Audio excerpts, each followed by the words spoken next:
ನಮಸ್ಕಾರ ಕನ್ನಡಿಗರೇ, ನಾನು ನಿಮ್ಮ ಸಾಯಿ ವ್ಲಾಗ್ಸ್ ತರೋಣ. ನಿನ್ನೆ ಉಳುವಿಯ ಶ್ರೀ ಕ್ಷೇತ್ರ ಚನ್ನಬಸವೇಶ್ವರ ಅವರ ನೈಟ್ ವ್ಯೂ ತೋರಿಸಿದೆ. ಹೇಗಿತ್ತು ಅಂತ ತಾವೆಲ್ಲ ನೋಡ್ಕೊಂಡಿರ ಅಂದ್ಕೊಂಡಿನಿ.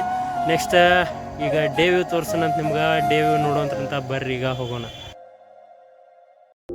12ನೇ ಶತಮಾನದಲ್ಲಿ ಕಲ್ಯಾಣ ಕ್ರಾಂತಿಯಾದ ಮೇಲೆ ವೀರಶೈವರು ಉಳುವಿಗೆ ಬಂದು ಪ್ರವೇಶಿಸುತ್ತಾರೆ. ಹಾಗೂ ಚನ್ನಬಸವಣ್ಣ, ಅಕ್ಕ ನಾಗಮ್ಮ, ಹಲವಾರು ಶರಣರು ಇಲ್ಲಿಯೇ ನೆಲೆಸುತ್ತಾರೆ.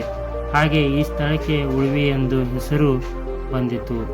ಉಳುವಿ ಎಂದರೆ ನಾನು ಇಲ್ಲಿಯೇ ಉಳಿಯುವೆ ಎಂದರ್ಥ ಚನ್ನಬಸವಣ್ಣನವರು ಹೇಳುತ್ತಾರೆ. ಹಾಗೂ ಇಲ್ಲಿಯೇ ಲಿಂಗೈಕ್ಯರಾಗುತ್ತಾರೆ. ಭಕ್ತಾದಿಗಳು ಇಲ್ಲಿಯೇ ದರ್ಶನ ಪಡೆದುಕೊಂಡು ಪ್ರಸಾದವನ್ನು ಸ್ವೀಕರಿಸುತ್ತಾರೆ.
ಆದಷ್ಟು ನಿಮಗೆ ಉಳುವಿಯನ್ನು ತೋರಿಸಿದೆ. ವಿಡಿಯೋ ಇಷ್ಟ ಆಗಿದ್ರೆ ಲೈಕ್ ಮಾಡಿ, ಸಬ್ಸ್ಕ್ರೈಬ್ ಮಾಡಿ, ನಿಮ್ಮ ಫ್ರೆಂಡಿಗೆಲ್ಲ ಶೇರ್ ಮಾಡಿ ಅಂತ ಹೇಳ್ತಾ ಮತ್ತೊಂದು ಹೊಸ ವಿಡಿಯೋ ಮೂಲಕ ತಮ್ಮೆಲ್ಲರೂ ಸಿಗ್ತೀನಿ. ಅಲ್ಲಿವರೆಗೂ ಜೈ ಹಿಂದ್, ಜೈ ಕರ್ನಾಟಕ.